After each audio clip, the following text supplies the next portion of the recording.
Hello, everyone, and welcome to another episode of the Financial Advisors Want to Know podcast. I'm Catherine Tindall, and today with me, I have a very special guest, Mark Heynen. He is with Knapsack AI. They are a really cool AI company that I connected with Mark a couple of months ago, looking at what they were building, because AI is something I'm really interested about within my own firm, but I know it's something that a lot of you firm owners out there are getting more and more interested in, because when it comes to getting better labor margins from people in the firm, getting your own time back, being able to leverage automations is a huge value add when you can get those systems implemented properly. So I'm really excited to have you on today, Mark. Great to be here. Thanks for having me on. Yeah, so we connected because, we both found each other mutually on LinkedIn, and I was really interested to see, Mark showed me a little demo of what him and his team are building, and it looked really exciting in terms of some of the automations and things that they're starting to build for firms. But where would you like to start today's conversation, Mark? Yeah, it might be good to start thinking generally about where we are at with financial advisors, RIAs using AI. And I know you have a lot of experience working with your clients. I'm just curious, what have you seen in terms of challenges in adopting AI and the promise of adopting AI within firms?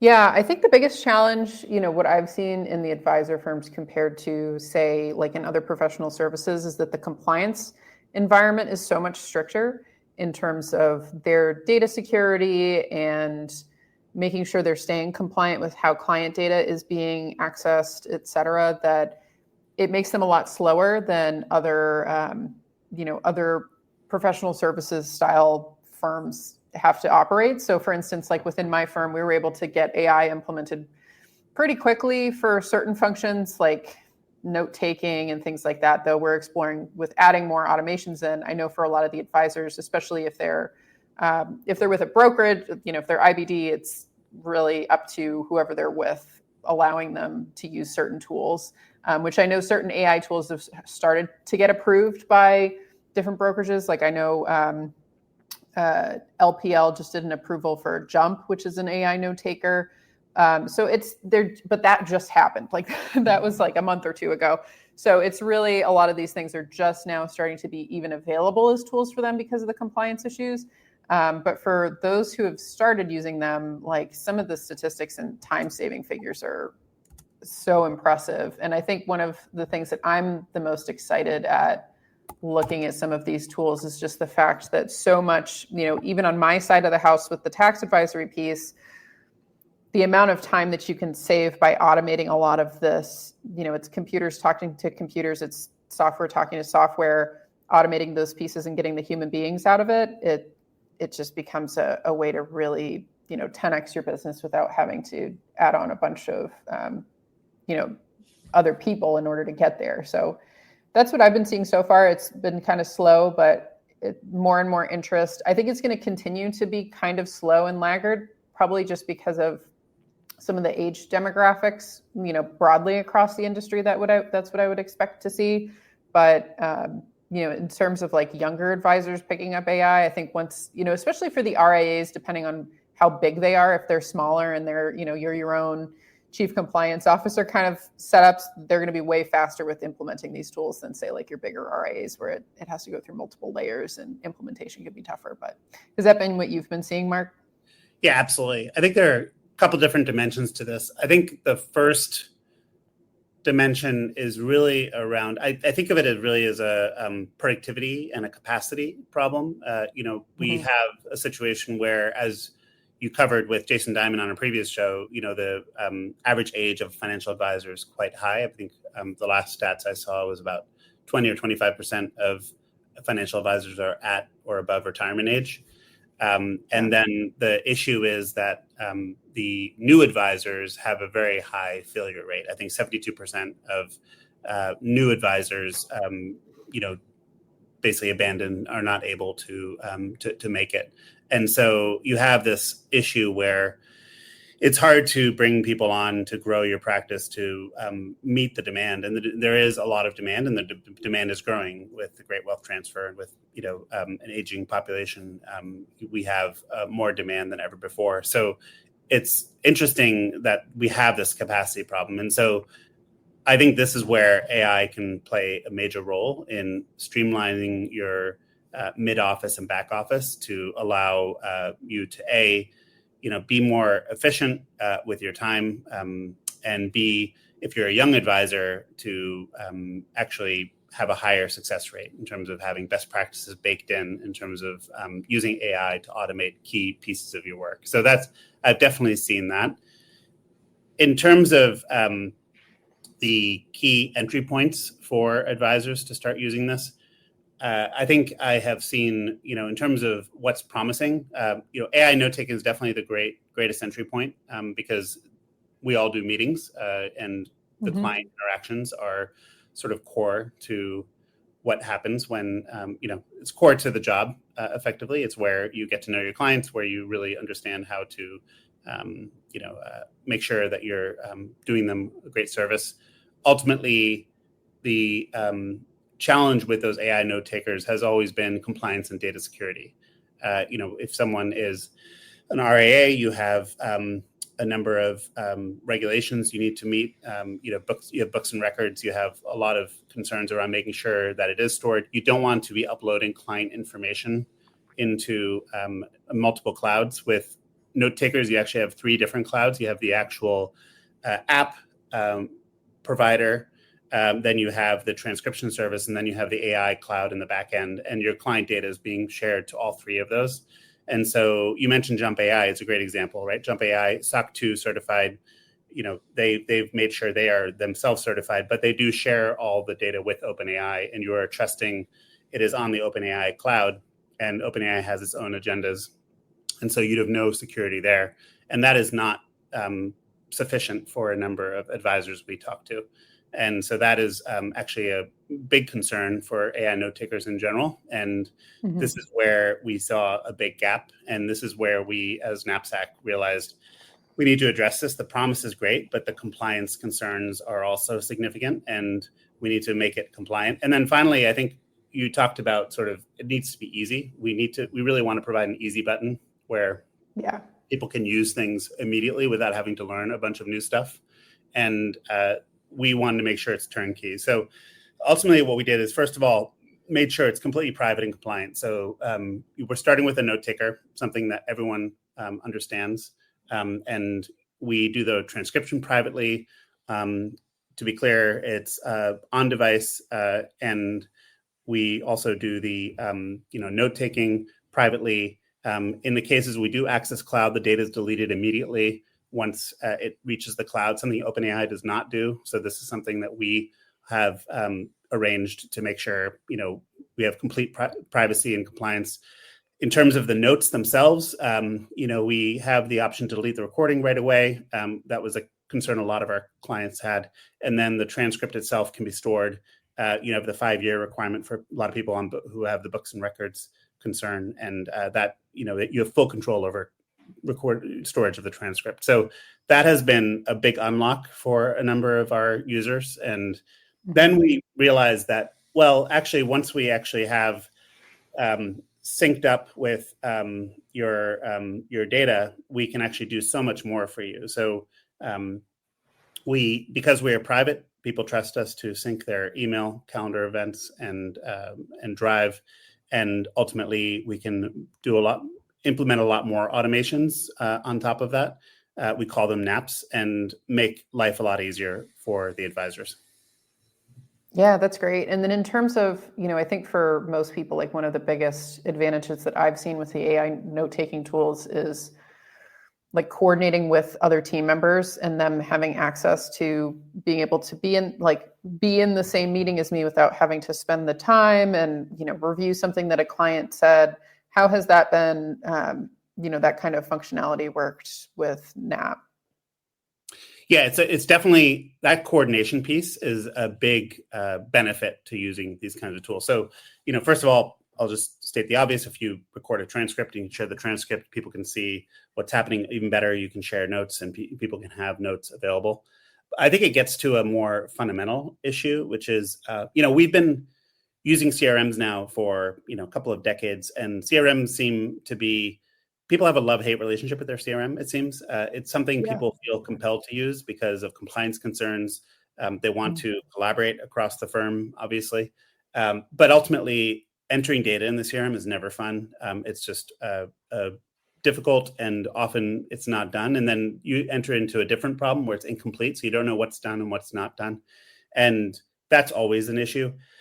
One of the problems we realized we could solve with this, considering we are synced with your email and calendar events, and we are basically capturing information through the notes, is that we can actually capture the information automatically without you having to save it manually into a CRM. We can sync it back to the CRM. So I appreciate people are using, Wealthbox and Redtail and will want to store data there.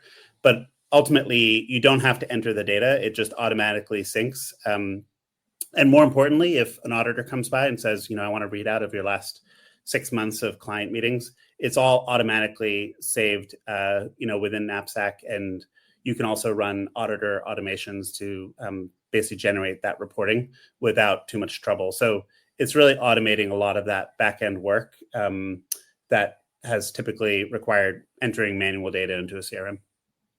Yeah, no, that's super helpful. And in terms of, you guys have built something with the really with the compliant restriction in mind, but in terms of other activities that you've seen advisors have success with, ways that they're force multiplying their abilities by, 100% or whatever it is, 100x, using AI, besides just the note-taking function and updating the CRM, are there other things that you've seen people have success with, or specific examples of workflows that you've been seeing a lot of advisors implementing? Just a slight interruption in this conversation.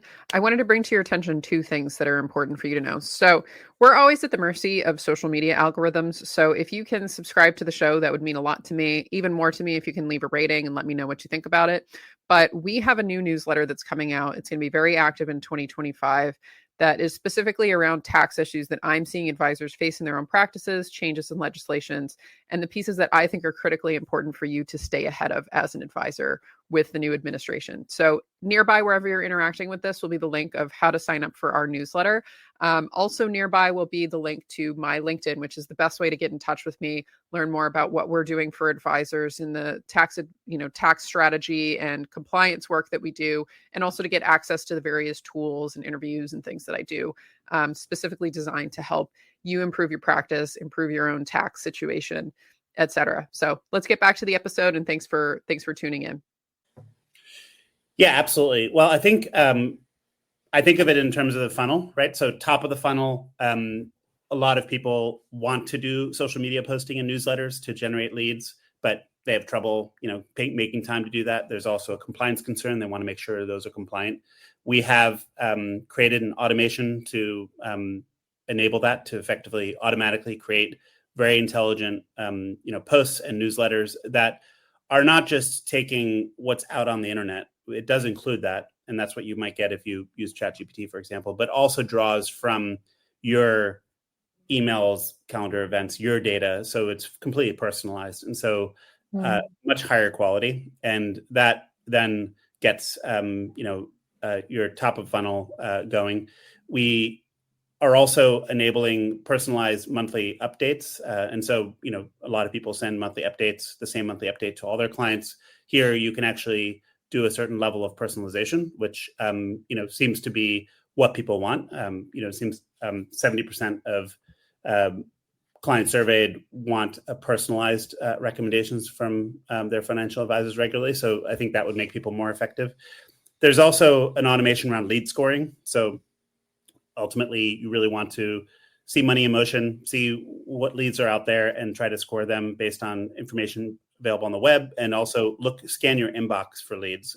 You probably have been interacting with a number of people. There might be people in your inbox who you want to reach back out to, and you want to qualify them based on available data on the web. That's another automation that we provide. And then further down the funnel, you have, you've set up a bunch of meetings.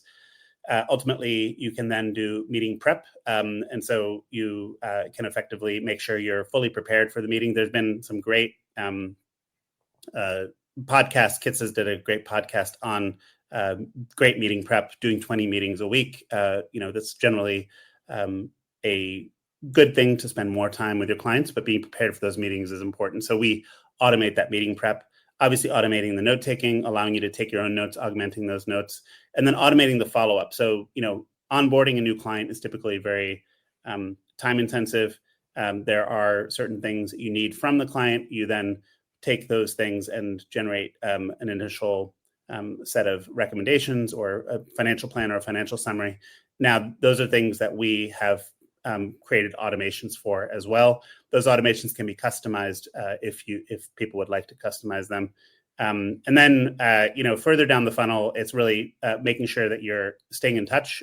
You want to make sure you stay in touch every 6 months or so. And so having automations that do that. And then finally, compliance automations, just making sure that you're staying on top of whatever state and federal notices are coming in. And making sure that all of your emails are FINRA compliant or whatever your regulating body might be. Yeah, that's great. So it sounds like, in terms of plugging in tools, like plugging in this tool into an existing ecosystem, it sounds like there are certain apps that it would replace. What are common things that you've seen people, it's funny, like with a lot of advisors that I talk to, it kind of turns into like a Frankenstein app structure inside of their firm, where it's like, we want this, so then we add on this app, and then we wanted this, so then we add on this app. In terms of some of those infrastructural pieces, like, have you seen firms able to like reduce the complexity level of how many apps they're using by using the AI tools, or what does that look like in terms of the AI tools interacting with other pieces of their tech infrastructure? Yeah, absolutely. I mean, there's been this explosion of little apps, and every advisor needs to, first of all, decide which app to use, make sure it's compliant, and then start using it. And then often you're moving data between all the apps, which is complicated in itself. Yeah. So I think in terms of, let's go through the funnel again, just to think about which apps you could replace here. I mean, I think in terms of top of the funnel with marketing, this would replace, Advisor X, Wealth Management GPT, or any other, sort of off-the-shelf marketing tool you might have. Even prospecting, you might replace things like Wealth Feed, Catchlight, tools like that. In lead gen, you might replace Coupler or Lead Center, those kinds of tools.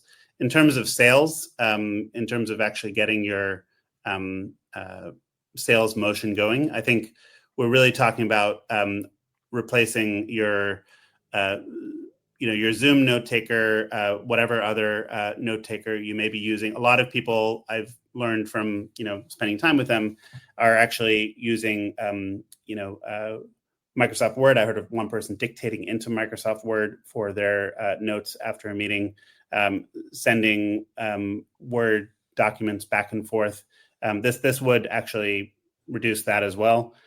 And then you might have basically other tools later on that you would be trying to use to stay in touch. So I think you would actually probably spend less time on your CRM. While things would be saved to your CRM, you would not need to mine it for information as much. It would automatically push to you. And so ultimately, I think that would reduce the dependence on Wealthbox or Redtail, and would actually allow you to spend more time with your clients. Yeah, that's great. Less time working on the work and just more time, getting the work organized and just working on the work, right? And spending the time with the clients. Because I've heard some, figures of like really significant admin time being cut just by implementing like one tool in one part of the funnel. And so to have something that's more comprehensive, that is amazing. So when people are going to, when firms are going to implement this, like you were saying, usually the first easiest win is around the note-taking function, like meeting follow-up, just because that's where a lot of the admin work is happening. How long does it usually take in terms of like man hours or timeline for firms to get that up and running and going? Is it a pretty significant time investment, or how does that usually work? Yeah, I'm glad you asked. This is an area where I saw a lot of challenge. A lot of the tools that are out there require understanding a lot of detailed processes and trying to get set up and then do a lot of configuration.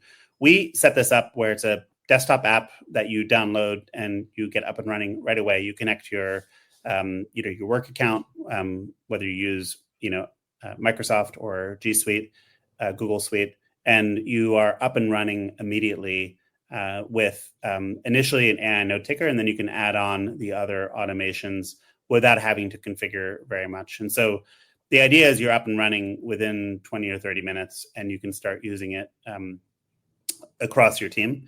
And I think that is actually the beauty, by the way, of a desktop app, because we are completely private. We can sync the data to the desktop. We don't see the data ourselves, to be really clear. And then immediately, because it has access to all your data, it can immediately be useful. You don't have to do a lot of other work. Yeah, that's great. That's really cool. So for advisors who are listening to this, Mark, like what are some things that you encounter often that are maybe mindset problems or misunderstandings or those kinds of apprehensions about using this kind of technology that you've encountered? And, what's some wisdom that you can share with the audience in terms of how they should be thinking about these tools or the compliance restrictions or any of those pieces that are, maybe common objections that you get from advisors when it comes to implementing this that you think everyone should hear? Yeah, I think one thing I've heard quite often is I don't have time to check out this AI stuff. I think advisors are stretched because of the things I mentioned at the top. There's just this capacity issue.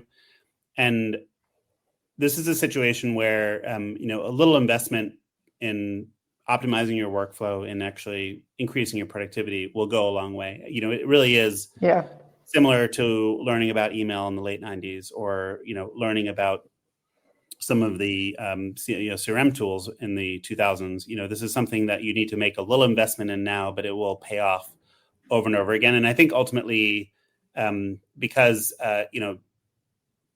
we are, a lot of advisors I've talked to have used the same tools for a long time, and it generally works well for them. And we're in a relationship-based business, so you are not in a technology business. You feel like as long as the relationships are great, I don't need to worry about it. You don't know what you don't know, and so what's really interesting is that when advisors start using AI for meeting prep, for example, or to mine their data, they end up finding new, interesting insights that bring them closer to clients, and it has a direct effect on that client relationship. So it does tie directly to, the core thing a lot of advisors want to do. One thing we found is that you can actually start to look online for things that are happening that are relevant to your clients' interests, and reach out to them in a context that's outside of your quarterly check-in, and build a very different relationship with your clients. And so it's opening up an entirely new avenue. And so I would tell advisors listening to this, don't be intimidated, don't be afraid. There's more that you can do than ChatGPT. If ChatGPT has not worked for you, or if you're concerned about it because of the privacy and security reasons that you don't want to upload client data into ChatGPT, there are other tools out there, and it's important to experiment. It's important to try things out and see if you can optimize your work. Yeah, no, I think that's really great feedback. And, even just on starting to use these tools, going after the low-hanging fruit, right? Like going after the note-taking function and just getting comfortable with that, and then picking away at all these different functions and seeing, okay, what, I always like to do when new clients come in for us and we do our assessment, one of the pieces I do pretty early on with them is, what's the value of your time assessment? And realizing that, okay, if you're making X number of dollars per year, we divide that by 2,000 hours. This is roughly the value of your time. If you're spending your time doing activities that are below that dollar value, you're really not increasing the leverage that you have in your practice and growing it. And this is particularly true for smaller operations. And so what I love about these AI tools is that even if you can chip away at 20% of your administrative time, that's going to bump that number up so much, just because if you're shifting from those lower leverage activities to those higher leverage activities, you just get such a higher return on the more time that you can spend on those higher leverage activities. And I think AI is a great tool to do that, because it's unlike employees who can leave and quit, it's a tool that once you have it in place and you keep it updated as you go, it's roughly like that one-time investment. But so for people who are interested in learning more about the work that you and your team are doing, Mark, what's the best way for them to get to know better some of the tools you guys are building? Best thing to do is to go to knapsack.ai. So knapsack, like the backpack.ai. And we have, an app you can download. Right now, it's only available on Mac and Copilot Plus PCs, but very shortly we'll have a new version that includes AI note-taking that will be available across all PCs. And that will obviously be available for free for people to try out. And then they can then upgrade to try different automations as they see fit. So it's available to try, and I would highly encourage people to get in touch if they want to, get help with using AI within their practice or create custom automations that will help them, use compliant AI within their organization. Yeah, I love it. Well, for those of you listening, definitely take Mark up on it. I don't know about you, but I'm a huge fan of just noodling around in something, even if it's, you just try it out with like just some dummy data or something like that just to start with. But so I want to thank you, Mark, for coming on the show. Any closing thoughts that you have for those listening? I think we live in an exciting time, and I am looking forward to spending more time with your listeners. Yeah, thanks for coming on. And for those of you listening, we'll have nearby, wherever you're interacting with this, the link to take a look at Knapsack, and then also, Mark's LinkedIn if you want to connect with him and keep updated on some of the cool things that they're doing, because this is a really fast-moving field, and I'm really excited seeing all the improvements that we've just gotten in the past 6 months. What things are going to look like a year from now, I think is going to be amazing and dramatically different. So thanks again, Mark, for coming on the show. And for those of you listening, this was another episode of the Financial Advisors Want to Know Show.